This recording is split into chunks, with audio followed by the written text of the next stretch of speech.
Hey guys, welcome to the Lucky Draw Podcast, episode number 19. Whoop whoop. Whoop whoop. All right, coming back off of everybody getting their world's invitations, including team captain Tiger here. Oh, I got mine a while ago, but we're both going. But his is a little more special because he really had to fight tooth and nail for it. I'm sure we'll get into that when we get into the championship points. Lots of news from Big Pika this week. Big Pika. If you haven't heard, then I don't know what hole you crawled under, but the regional schedule's out, changes to the Swiss system, and tournaments are out. We're gonna hit you up with all that info. We're gonna lay it all out for you, and then break it down in our sense. But before that, everybody's focusing on goals for the next season, so we wanted to touch base on that. So starting with Tiger here, made it to Worlds this year. That was his goal. Not to overlook it, but how's the next season looking? Next season, of course, the goal is always worlds, but I want to end up cashing an event next season. Like, I just borderline cash a handful of times. Got 34th one time, got 48th one time. All within like either an extra tie or like one tie that should have been a win was the difference if I cashed out or not. So like, yeah, it was a strong season, but this year we're gonna go for a cash out. That's a solid goal. I mean, and like we said, weren't too far off from a few placements. Yeah. So my goals as a judge and a player is kind of both two-handed. I want to get a little bit better at playing. I feel like that's going to help me improve at the game, but also I want to take my past 2 seasons. I've set goals to judge as many events as I can, get known on the floor, become known, and be that guy that's running some leadership parts, as in AHJ, coordinator on sides. And I was able to achieve those goals. So now I want to take those talents, in the words of LeBron when he moved to South Beach, over international borders, meaning across the border down south and across the pond. So with a lot of these new regionals and SBEs being released, I most definitely am combing through to see which ones I want to judge at and which ones I want to attempt to play at. I'm eyeballing Pittsburgh as maybe a player instead of a judge for once. I've done that a couple times. It's our local one. It'd be nice to hang with the crew and do the Goldang Bros thing in Pittsburgh. So 100%. 100%. So make it across international borders is the main goal. Speaking of Pittsburgh, that's going to be the first regional for a majority of players. Now, Yes. Monterey is technically the first regional of the season, which I plan to go attend. We're trying I didn't get there last year, but I'm going to try and get into Monterey, and get a jump start on the points this season. But then again, like I said, Pittsburgh is our backyard. Like, Yeah. we're talking an hour away from the venue. Yeah. Um, Backyard brawl. Right? right. Backyard brawl. There's a Go ahead. there's a handful of states around here that don't actually get regionals, Mhm. that like this would be their home regional. So like, of course, Pennsylvania, where Pittsburgh is, us in West Virginia. Who else? Maryland doesn't Maryland. get Maryland gets Baltimore every X amount of years. So like that, I would consider this part of their backyard as well. Virginia gets one every like 6 years, so I would consider this their backyard as well. So they're just kind of the tri-state area of around this central spot of West Virginia, PA, Virginia, Cincinnati, Ohio area, because like they didn't have one last year either, did they? No, they didn't. Actually, you hit the head on the nail. What I was going to say was tri-state. That's what I see it as being big is, yeah, West Virginia, we have a lot of players in our area, but Ohio and PA have spread out a bunch of players. Having that in Pitt puts it in a central location for a lot of players to meet up. Definitely looking for strong sense from Ohio because no, since Columbus and NAIC, and that was 23. Correct me if I'm wrong. No, it would be before 23 because 20. This was the 25 season. 24 was in. Uh, Wait, was it? It was 23 because Because we've got one more year of New Orleans. Yeah, so yes, it was 23. That was the last time Ohio's seen a regional. It was, of course, the NAIC, a pretty big one. right. But yeah, that's the last time Ohio's seen one. But yeah, this will prove is a good one for those people, and we'll definitely get into that with the bulk of the schedule. But some other big changes coming from the big Pika news. So we're gonna flip you over to another screen. We're gonna go mini. We're in 3, 2, 1. Boom, wrong one. All right, so we're gonna swap over to this screen so that we can scroll down here. So as you can see, if you haven't checked this out, get to championshipspokemon.com. You can search it. Super easy. A Google search of 2026 Pokemon Championship Series will find you this page. If not, we'll link it in this video. I'm sure people have it linked all over Twitter and Facebook. 100%. I mean, I've seen it everywhere. But as you can see, this right here lists a bunch of the changes coming up with it, and we're going to go through each and every one, kind of read through it, and give you our little pointers on it. So the first thing, biggest coming up for those looking to get into league challenges and league cups, if you've been watching our videos and excited to see what regionals are about, now's the chance for you to start your 2026 season at your local stores. They should be kicking up their league challenges and cups. They should be posted if they have a challenge. We looked it up earlier for a trip coming up. Not many cups are posted. A lot will be waiting for the format to settle, but there are league challenges every month in your stores around you. 100%. Like Shawn was saying, that a lot of stores are probably waiting till right after Worlds, so all these players can copy the best decks, copy what won Worlds, have the Unova cards, the black and white set, kind of settle in the format. Like at regionals, it's not that bad to have a blind format. No. But going to a blind format for a league challenge, It's kind of rough. yeah. Kind of rough. So yeah, a lot of them that we looked up traveling to the Carolina area, there were a few challenges somewhat on the way, just not where we'll be at that time. But you should definitely go and look and see where your challenges are at. They should be posted for the first couple weeks of July. If not, get with your local stores and ask them. Correct. Moving on here, this is definitely big for some of the players. I want to make sure that this isn't cutting off the screen here. It isn't, so we'll go back. Adjusting Swiss tournament rounds. So after analyzing data from 2025, taking feedback into consideration, the Swiss format used for Pokemon TCG and the video game regional championships, special championships, international championships, world championships will undergo some changes. Biggest short here is at all age divisions, if they have at least 65 participants, will have one additional round of Swiss pairings. This additional round will make it more likely that trainers with a record of X2 or better, such as 9-0, 8-1, 7-2, will reach the asymmetrical top 8. All right. As it goes on to say about how it's going to improve the tournament experience, Swiss Phase 1 will feature 8, for most of them, will feature 8 Swiss tournament rounds with rounds scheduled to either conclude on day 1 or continue into day 2. This is an important part we're going to talk about. Since this can fluctuate, it's important to review each tournament schedule as provided by the tournament organizer.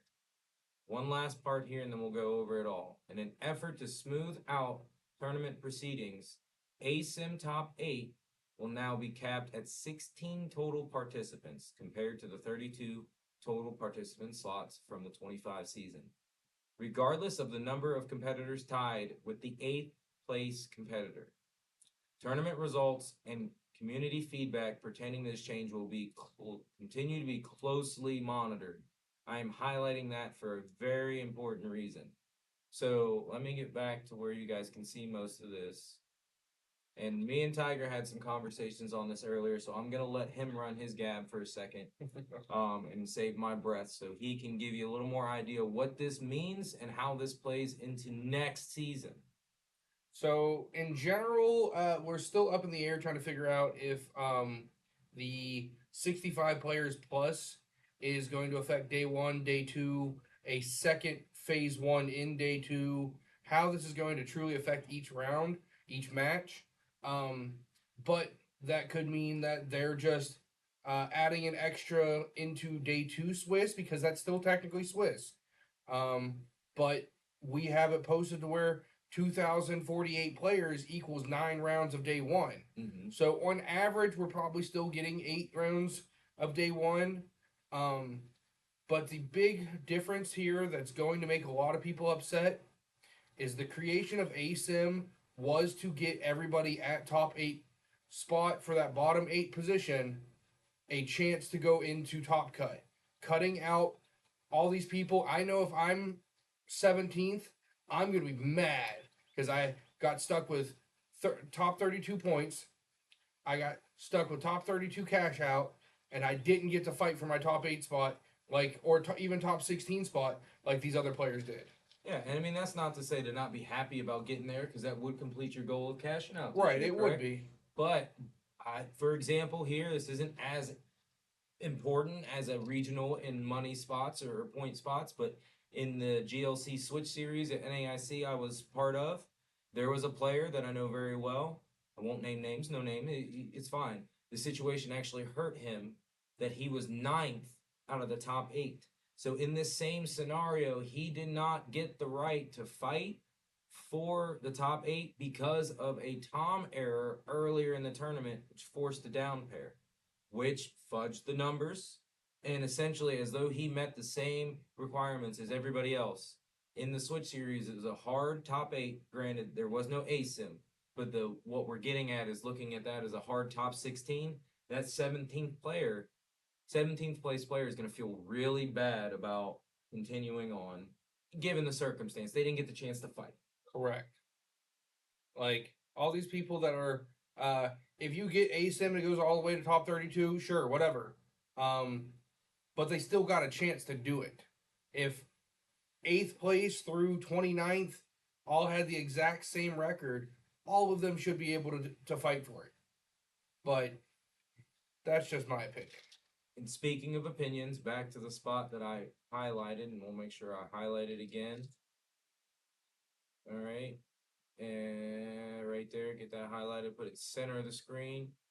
Because this is very important. I don't know how many of you guys have been following Twitter, and there was a number of players that got 700 points that did not qualify technically. Only one of them did in this same kind of scenario, taking out of an actual tournament, but a Right. hard cut to people not making it. After feedback, and I'm sure tons of messages out to Pokemon, all of those players that reached the 700 were given emails Yes. and put in the worlds. I've saw it all over Twitter. If I'm wrong, correct me here, but I saw it everywhere. Yeah, I've seen multiple people that were at the 700 marker getting emails posted. Now, I'm glad that I hit my 720, but like I would have felt really good if I was still at 700 after an AIC to where I would still be getting my invite. If not, I would have been like, oh, well, better luck next time. Yeah, we were talking about it earlier too, and I'm sure we'll get to it at the CP side. This kind of does set the bar for Pokemon, because if we were to apply some of the things we're going to talk about later, they would have qualified. But like I said, we'll save that for that spot. Actually, that's going to be part of the CP. Moving on down, again, I want to make sure it's not cutting anybody off on the screen. Yep. We got another important one, the Pokemon TCG end of round rule change. Now, this is big for players and judges. I'm sure the Discord is going to be popping when we start talking about this. We have a professor conference coming up soon. I'm sure this is a big topic. So during the 25 season, when time was called around, competitors had +3 turns to conclude their active game. The game did not resolve. The game was declared a draw. The match concluded accordingly. All right. We all been there. If you've played in a regional, you've played in a League Cup, that was best of 3, or you're just best of 1 and it ended in time. You got +3 to finish that game. So essentially 2 turns each player, 4 turns, however which way you look at it. It reads here, this end of round procedure creates complicated situations for event operations since the +3 turns phase of a match technically has no time limit. It has been observed that competitors play differently during overtime and stretch out their turns, making round turnover, I'm going to highlight that, unpredictable and significantly extending round times. We've concluded that overtime procedure is not achieving its intended goal, with a significant percentage of matches still resulting in a draw after 3 turns. To mitigate these unintended complications, we are implementing the following rules. Now here's the important part. These are the changes. After time is called in round, competitors will have an additional full turn, +1, to complete their match. The active competitor will complete their turn. Their opponent will then complete their turn. If no winner is determined, that by that point the game is a draw. The second part, an overtime clock of 10 minutes will be instituted for the additional turn. If play does not conclude with the allotted time, the game is a draw.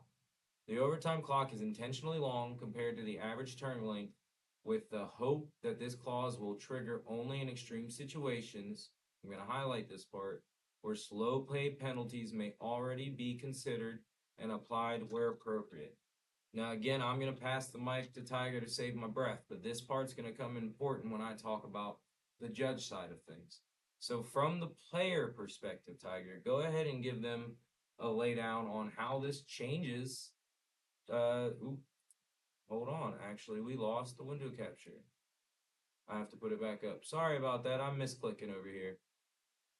So the two different versions of this. One, players will either end up playing faster because they naturally want to get through 3 games at this point or win 2-0, or we're going to have more players play a long game 1, expect to win it, and then go extremely slow in game 2 like we already do.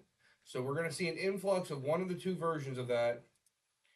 Preferably the players go back to building decks effectively and playing at a regular pace. Um, Now the overtime clock thing is going to be interesting. Uh, so I'll use myself as an example. I was at a League Cup right before, I forget what event it was. I think it was Portland. Together. I think it was Portland. And I was playtesting Moonspars, so the Baby Roaring Moon and the Dunsparce, the Runaway Draw card. And what happened was I won game 1.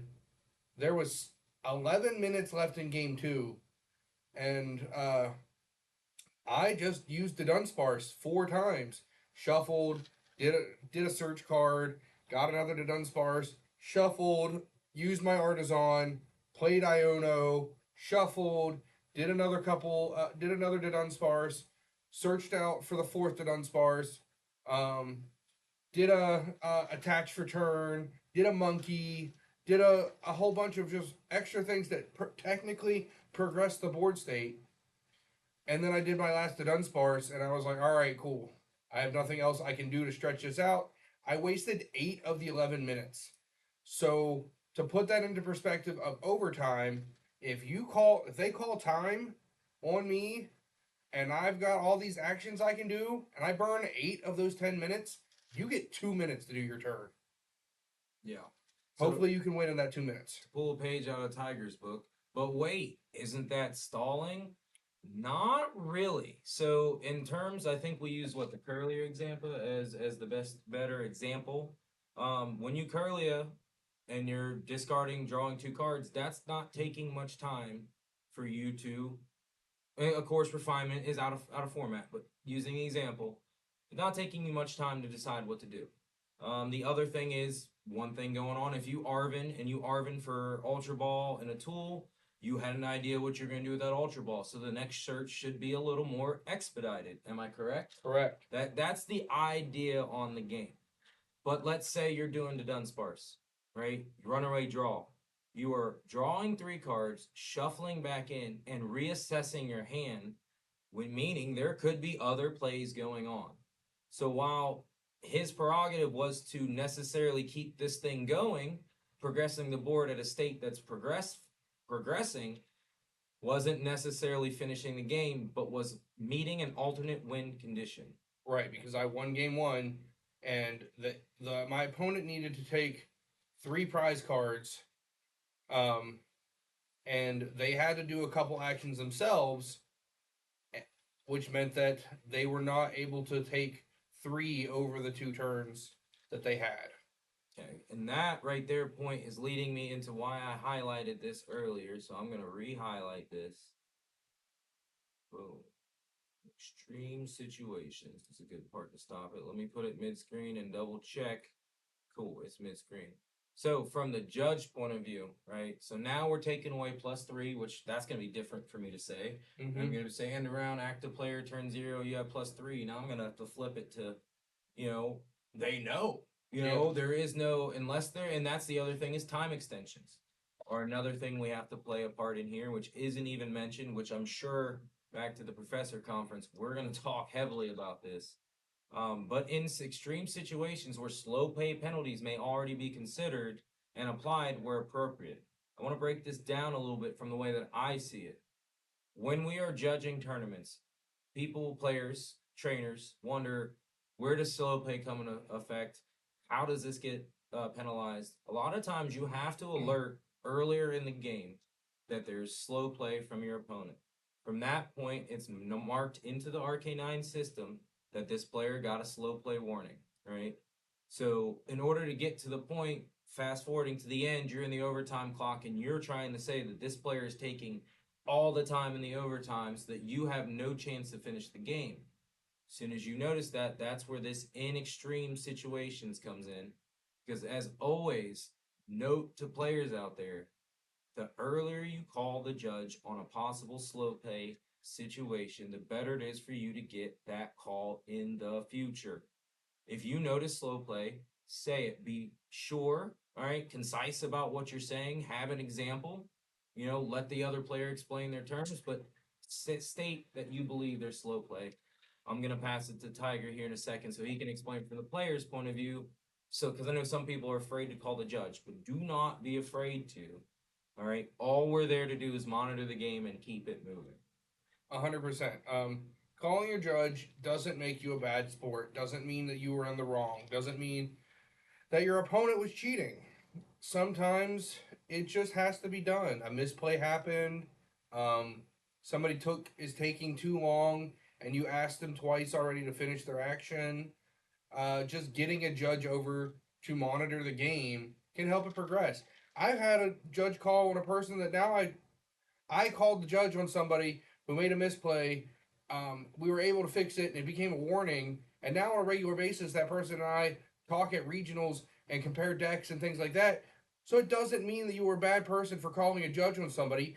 They put themselves in the situation. You're just trying to get it corrected correctly.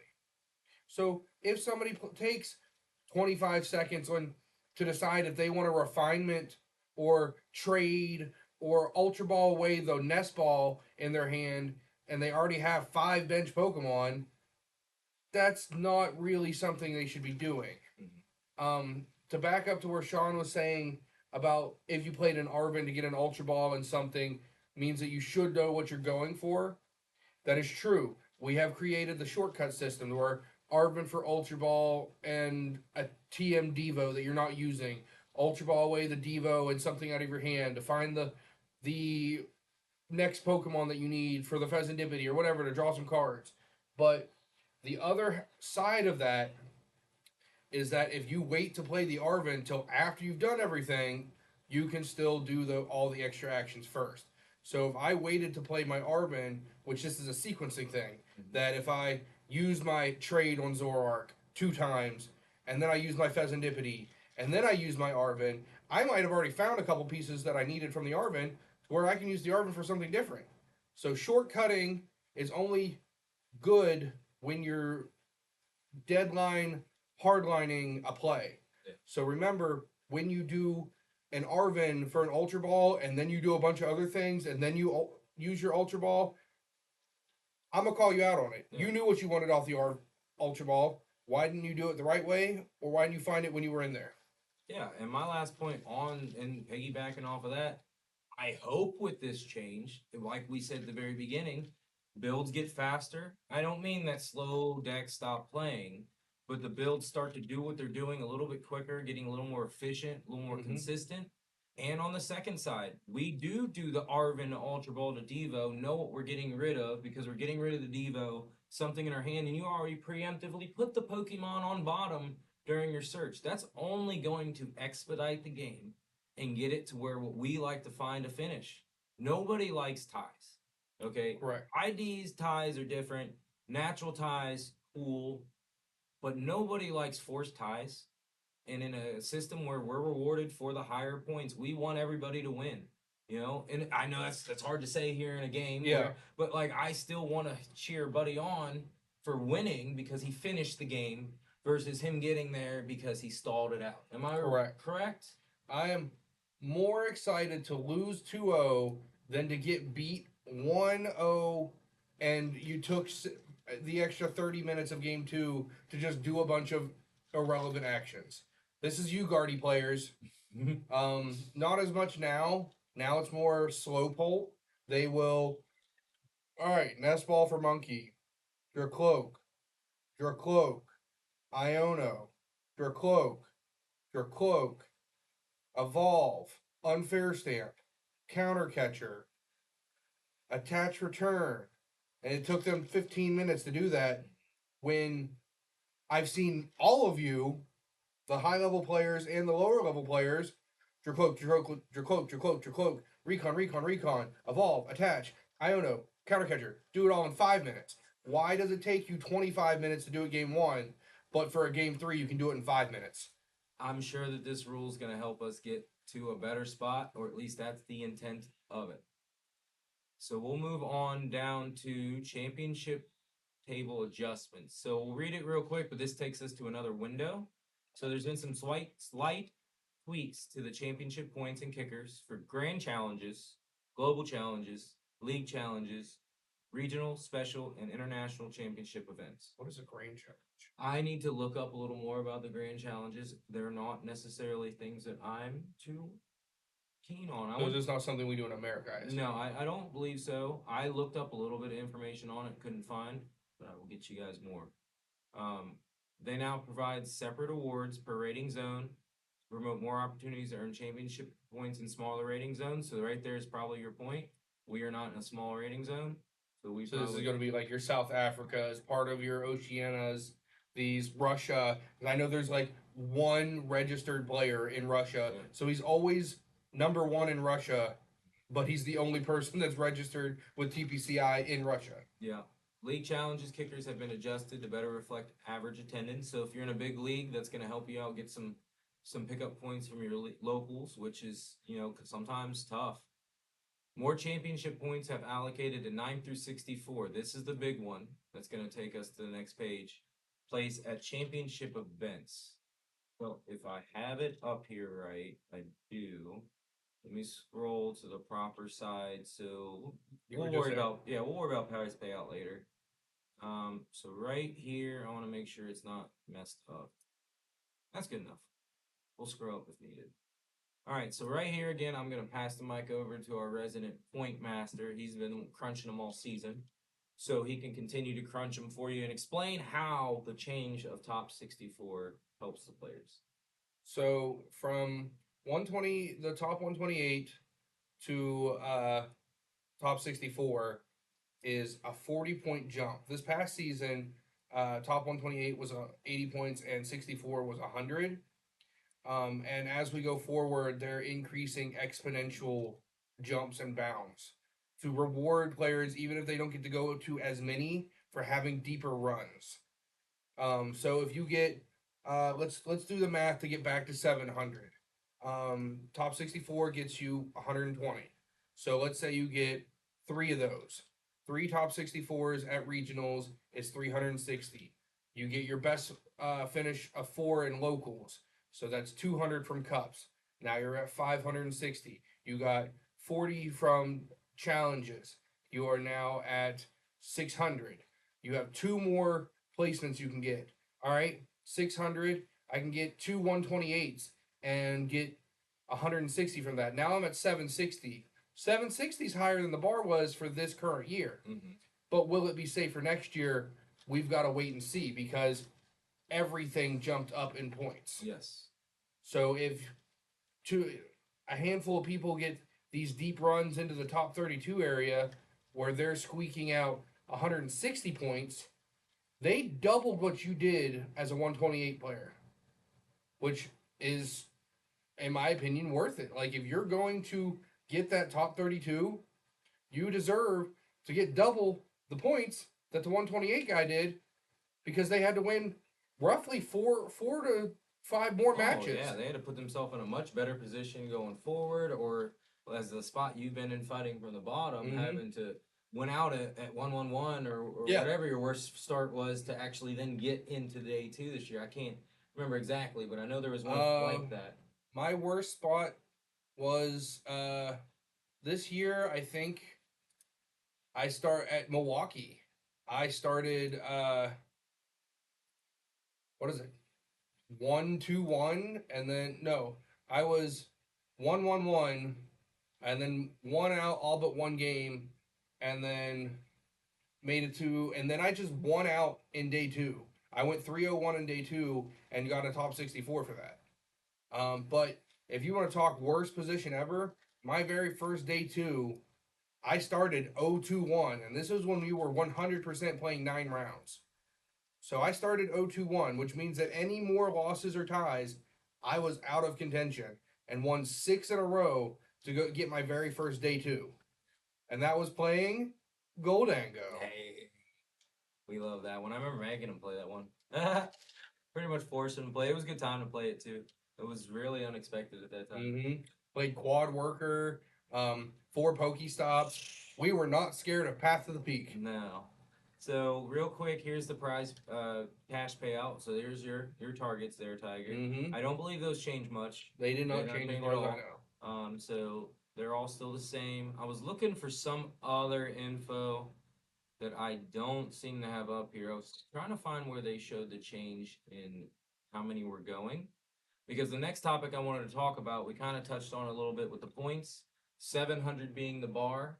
The 700s that got thrown into Worlds because they rightfully so met the bar.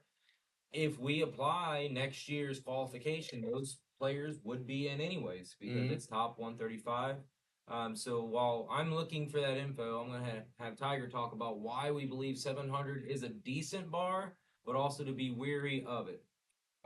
Because of the point increase, that like, if you took my exact record from this event, from this year, I had 3 top 64s, which would have been, like I said earlier, 360. And then I had a 128, which gave me 80 points. And then I maxed out locals. And then I got a 512 at NAIC, which gave me an extra 80 points, which this year put me at 720. Next year would put me at 760. So, and that was sitting technically, I think, on the leaderboard. If you take all the top, the auto invites out, I'm 113th.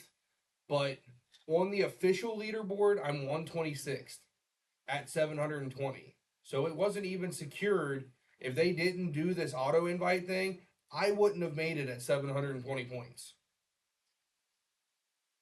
Yeah, so I'm sorry for not having this ready, guys. I think I found it. I did! I did! Look at that. Okay, so let me pop you guys back on. So thank you, Tiger, for filling that space. But yeah, we do believe that 700 is a safe goal. But right here were the changes I was looking for to go into. And these are how the championship invitations increased over last year. Sorry out there, Oceania, you guys didn't see much love. But juniors from North America and Europe got plus 10. I think it was plus 10. Yeah, it was plus 5. Yeah, it was plus 5 because it was 75. Seniors got a little bit plus. I'm sorry, I didn't follow what the seniors were before. I think they were the same as juniors. Yeah, so now they're at 100, which is good because the seniors is growing. A lot of the juniors have moved up. Which is wild because over the past handful of years, it hasn't been that way. Yeah, seniors has always been the smallest section of the TCG players. And then here we go to my last sentiment we were talking about that turns out the 135. So in that sense, Tiger was safe anyways, but the people below at the 700 would have been safe, and actually a few below would have. If we would have done top 135 this year, I think it would have. There would have been some 680s that squeaked in. Not 100% on it, but like there were 6 or 7 700s, and 700 was the 125th. So you add an extra 5 to that to put it at 130. And then, yeah, I'm pretty sure it would have been somewhere around 680 would have been I'm clinching my butthole. Do I get in or not spot? Yeah. So, I mean, again, back with a grain of salt, 700 bigger payout points. We'll see what happens in the next season. But for now, that's a good bar to shoot for if your goal is next season. Of course, just come out swinging. Yeah. Let it go. Let the builds fly. Go with the format. But we'll see how that rocks. So on to the next thing. So we can back up off of this. So I scrolled all around, but there were a few other smaller things to talk about. So Pokemon Go Travel Award and Travel Stipend update. So Pokemon Go competitors will now have more opportunities to earn a travel stipend. That jumps from 4 to 8, with the competitors ranked 5th to 8th on the Pokemon Go Championship leaderboard during a special period, being eligible to earn $1,000 travel stipend. So that's good for our Pokemon Go players out there.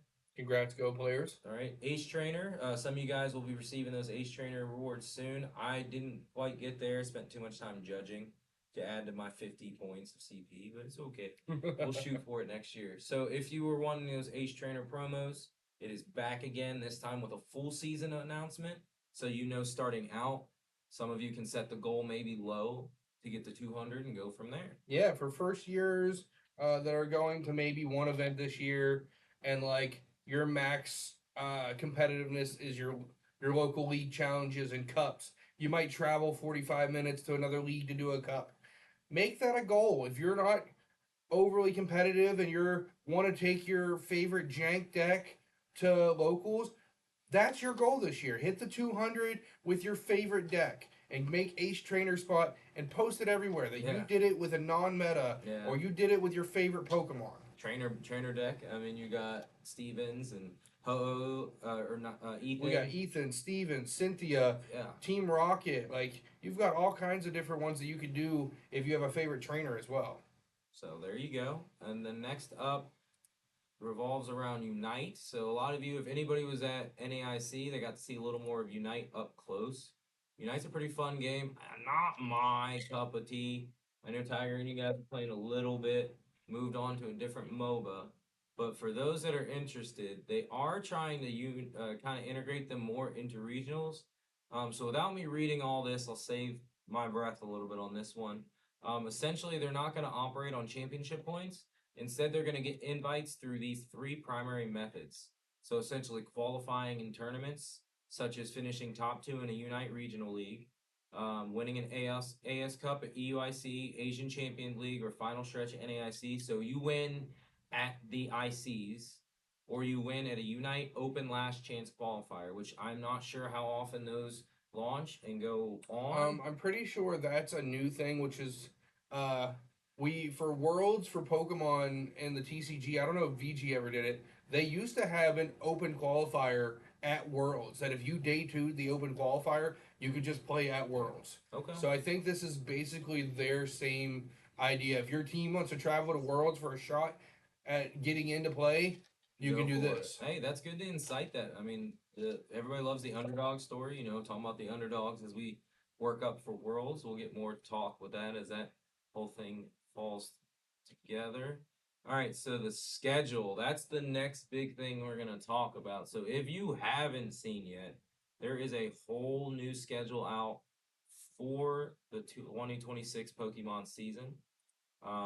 We're going to swap over to that page here and we can go through it. So obviously they still got Worlds up here. So for everybody going to Worlds, hope to see you there. Can't wait. Super excited. It's going to be a fun time in Anaheim. All right, so starting off the season, the very first 2 regionals will happen at the same date. So on September 13th, 14th, you got Frankfurt, Germany for our European folks. And you got Monterrey, Mexico for south of the border. I know we're looking at trying to hit more outside our region, and Monterrey is on our target list. And then the other big subject here, we were talking about it. I'm sure we're going to talk about it right now. Pittsburgh and our backyard brawl. So I'm excited for this one. 100%. I mean, this one's going to be the regional for us to go to. Mm-hmm. Show up and show out in our backyard. Yep. Then we got Milwaukee coming up in October. So I know a lot of people I saw on Twitter, that's fall weather. A lot of people like to go Midwest fall weather. There'll be a lot of cool stuff out there in Milwaukee. We had fun last year. Not sure if that's where we go because I think, again, our sights are set a little more on some outside regionals. So on October 11th, 12th, you got, I'm going to mess these names up, by the way, Belo Horizonte in Brazil, being a regional championship. Moving on, you got in October in France. Here's another one in Lille. Pokemon Regional Championship holds one pretty much every year that I Yeah, can think of. there's only been a couple times Lil didn't get one, and it was just very recently that Lil became a regional. It was an SPE for a very long time. Yeah. Got Gdansk in Poland. It's coming up November 1st to 2nd. Another big one that I know a lot of people stateside are raving about. This one's a little controversial though, guys, Yeah. because for a long time Pokemon never wanted to touch this area because it's full of uh, illegal activities and high amounts of gambling and uh, escorts and things that normally children aren't supposed to be around. But you never know. Pokemon turning over a new leaf. Big Pika out here having fun. Yeah, fun. So I was excited for this one when I saw it, but if we scroll down a little bit, we're gonna see that Buenos Aires Pokemon Special Championship is also on the same days. So fall in suit with what our goals this season were is to get outside our region.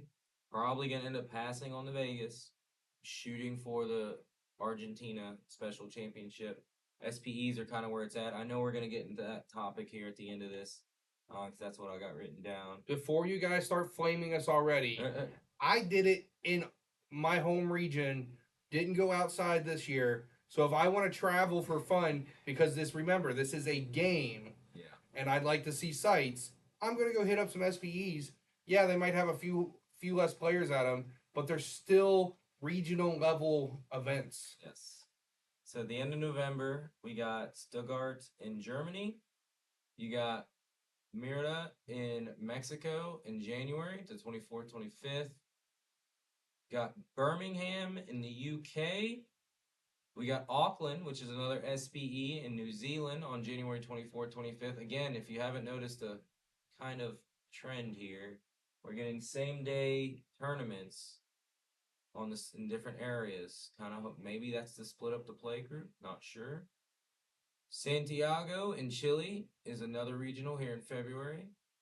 For anybody who doesn't know, it's not that Shawn is uncultured. Yeah. He just doesn't pronunciate outside of his normal vocabulary very well. Just read. I'm reading, so I apologize. I'm working on it. That's the part of getting out. I want to work on that. So hold me to We're it. trying to not be uncultured over here. So then we got EUIC out in London, February 13th. We got Sevilla, Spain. See, I know that one because I've been there. March 28th, 29th. I'm not even gonna mess with that one. But we got Mexico. All right, Tiger, you want to give it a shot? Nope, that one's a little even beyond me. All I right. can speak enough of it, but that's beyond me. In April 4th and 5th. Utrecht in the Netherlands on May 16th, 17th. Another special event in Peru in Lima in May 23rd, 24th, which is obviously one of the better lead ups to NAIC back in New Orleans for what I've heard is the third and final year, only because it was a 3-year contract. So Yes. that was what I heard the first year. So I don't know if that's changed. Don't quote me. Yeah, does not mean that they do not reinstate the contract, re-up it, renew it, whatever you want to call it. Mhm. But the original 3-year contract will be up this coming year. So big ones like we were talking about with the SPEs, and that's the big talk here, is a lot of people are going to be shooting for SPEs, and that's not a bad thing to do. Because also, I don't know if we noticed, there's not many North American regionals in the last half of the year listed. Correct. A lot of people are guessing that there's some West Coast ones like LA, California, Vancouver that are missing. Yeah, we didn't get a single Canadian regional. Not yet. So there's definitely some holes in the schedule that should be filled. There was somebody posted somewhere where they showed a map with all the red dot blips on them, and there should be about 6 more in North America between the States, Canada, and Mexico. So doesn't really mean that we're gonna have 6 in the States or 6 in Canada, but it did show that there are a handful more coming. So no matter where you're at, Oceania, EU, LATAM, North America, there should be more events coming, especially with the way they double stacked a lot of these events. Yeah. What's missing from this list too, I noticed, I got it written down, is LAIC is not on here. I believe it's on a different tab, and that's why. It's just not on here. But it is in November. Let's see if it's on. Was it not here? I thought we saw Sao Paulo. No, I we guess saw maybe not. Brazil. It's Yeah. not on here. I remember looking at this a while ago. So I was like, where is it? And it's not on here. Let's see if I go to about. What was about? Well, I'm taking you guys on a trip here. Whee! But again, there's definitely a lot to plan for. If you guys things align and getting out of the country, this is a good time to do it. If you pick one and put forth to it, there's a lot of SBEs that, again, nice areas. We went to Puerto Rico last year, probably one of the best events I ever went to. As a player, I was able to kind of chill, hang out, see things. I enjoy myself at a tournament instead of Yeah. being do rush here. Even in the States, sometimes it feels like, oh yeah, I want to go hang out and do this stuff, but we got to do this and that. So, I mean, it might provide a nice little vacation for those. Right. A lot of these are the events that we personally are choosing. We're trying to get vacations out of them as well. They're not just, oh, we're gonna go farm SPEs. It's we're going to other regionals as well. We just want to see the world this year. Yeah. So let me flip you guys back to the other screen here so you don't have to watch me death scroll for the rest. But definitely exciting. Like I said, I know I'm excited to see some of these areas. We've been looking up travel and trying to. Again, it's not like we got tons buku of money. We try to make it as cheap as possible. 100%. Cut corners where we can. Sometimes it's sandwiches and noodles for Ramen and ham I sammies. mean, I want everybody to understand that. Sometimes it's not always glamorous meals. So anything else you got on the new schedule there, Tiger? While I'm looking for this, Not particularly. I here we do. go. They still don't No, have they it. still don't have it up. So it is up. So I'm not even gonna worry about flipping the screen back over. We're just gonna bring it back into you guys. Um, Not particularly. I am excited to do a little extra traveling this year. Um, I personally, even if they do Portland again, unless I absolutely need to replace an event, I don't want to go back to Portland. Portland was a little rough for some people. I do agree. I had fun in Portland. I was also doing a bunch of different stuff as a coordinator, so my head was so into the event it was ridiculous. And I got to really get a lot of leadership skills gained there that I hope to use in the next year.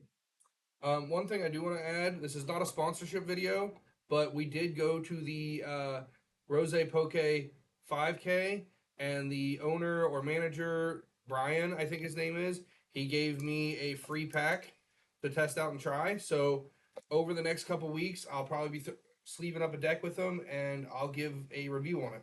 Yeah, that'd be good. We've been talking about doing review videos. If our next subject is new format. If you haven't checked out our video that we have uploaded earlier it'll be it'll be Friday when you guys see this, but we uploaded it on Wednesday. So if you hadn't had a chance to check it out, we threw some different pulp, not so slow pulp. Let's call it a little bit of speedy Yeah. lizard against the new Maridon that I know everybody out there is testing with the eels over the sheep. So now we got Flaffy back in fish form, as I'm going to call it. But yeah, we're going to talk about that here in a minute. But yeah, the sleeves, FCBC, definitely have a lot of friends that use them. Mm-hmm. I mean, so I'm excited to see how the review goes, and we'd love to do more review videos. If there's anybody out there that wants us to review some stuff, Whether it's deck boxes, sleeves, or mats, let us know. We'll hit us do a up. review and put it on the cast. We're currently working with John with Command Roll and his one piece way to carry your playmat and everything together. I've been working up a little workup on that. Not totally done with it, but I did take that up to Rose Poke. That way we could see how it works. My first initial thing is a little bulky, but to be honest, I was able to carry everything. And if I'm going for 9 hours, 10 hours at a tournament, it might be what I need. Right. Carrying So a backpack is not always the easiest thing to do for 9 hours. exactly. So we'll have more on that for you. But moving on to our gameplay earlier. So we got to play some tabletop. I'm doing my best to help Tiger prepare for Worlds. You know what I mean? One thing I do like Maridon. So hearing that the Eel's back, we get to use Dynamotor again. Little less tools on the attacker side, as we were talking about, without the Raikou and some people the Raichu. Still old times Maridon. That's what I'm thinking. But we got some sets in there. How'd that go, Tiger? The true Speedy Lizard of Dragapult did win the best of 3 set. I'm trying to work on a fast Pult build. Yes, it'll still be able to deal with people that want to play mirror match extremely slow, but every other matchup, I don't want to Dracloak for 4 turns and hope I find my pieces. I want to go fast. I want to rare candy. I want to smack you on turn 2 to 3 at the latest. Um, and it did. It pulled it out. Like some of these faster decks, like Joltic Box, Poison decks, Miraidon, which can start amping on turn 1. Yeah. These decks can put on massive oppression, and if they can chase you down with a they go Arvin for prime catcher because they got double generator hits because they're just cool like that, and chase down the 1 energy you had on board. You've got to have a way to come back with that. Yeah. And there's not a good search card right now for energies other than uh, Colress Tenacity. Yes, we will be getting Hilda in the next set, but like that's still just a Pokemon and an energy. Yeah. I would rather go back to the slap an energy and a crystal and call it a day. That's acceleration the same way everybody's using the Neo Upper, but I can find the crystal because 4 Arvins. Yeah. I would love to have seen how it went against the normal Pult, but we'd already changed it because that was the whole topic of trying that Pult out. But on the Miraidon side, I'm not even lying. When I started out the gate in several games, because we played a set off camera, played a set on camera, started out the gate usually flying, able to get. Well, there's only one game I don't think I hit the amp on turn 1. Yeah. But otherwise I got the amp on turn 1. But again, nothing to come back from the power of the late game Pult. Yeah, there were many games that Shawn got down to 1 prize card, and an Iono counter catcher play was just enough to win the matchup. Staring at my hand, and there was what 2 energies and what it was the other. It was unplayable, and I was like, yeah, I'm done. Because I couldn't do nothing. Yeah, it was not a good time. Like there was one time that I took a 5 prize card play, because I punched something earlier, and then I went count. He powered up a backup attacker, and I had residual damage on what he powered up, so it was counter catcher, Halucha to ping a Dynamo to put it at 30 damage, put KO the Miraidon, 30 on an Iron Hands, 30 on the Dynamo, take 5 prize cards. Yeah. And all that with an Iona to 1. Yeah, it was rough. I mean, there was definitely no comeback from that. I mean, and there's no way I can really play against it either because Miraidon's full tilt. You're going after it. The Tyanimos, that's one thing I noticed. You got to be able to protect those little guys. Mm-hmm. I mean, in a format where Dragapult's spreading damage and there's monkeys and Frostlasses. I mean, I know it doesn't have an ability, but that Frostlass is throwing that, or not Frostlass, the monkey's throwing that Frostlass damage that it's occurring on itself right back over at you. A double monkey's going to kill a Tyanimo too. Correct. And I mean, it's not going to stay. Super nice that the Dynamos have 40 HP. So that means that a monkey can't just KO it. Or you can't go like boss double Dynamo kill with a Dragapult. You have to have boss counter catcher, whatever it is, plus Halucha. Or you have to have double monkey. Just enough extra to where one ability or attack or action doesn't get a free Dynamo. Yeah. I mean, I was trying to string double. I never got a game with double Dynamotors. I mean, I feel like that's the nail in the coffin for an opponent going up against Miraidon. If I can get up to double Dynamotors, at least for a turn or two, and like quite literally be flooding the board, I think at that point it's like, oh man, there's no comeback. But way Pult played against it, really didn't have a shot. It doesn't mean it's not a good run. We're still going to continue to test it. I mean, there's other decks out there, and everybody's not playing Dragapult, but you got to look at one of the top decks at the time. We also, if you go watch the video, there's an interaction that we talked about with Heavy Baton and Latios EX. Yeah. But I'll let you go watch the video and listen to us talk about that on there. You guys watch that and figure out where I screwed up. Because honestly, it's an interaction I didn't really think about.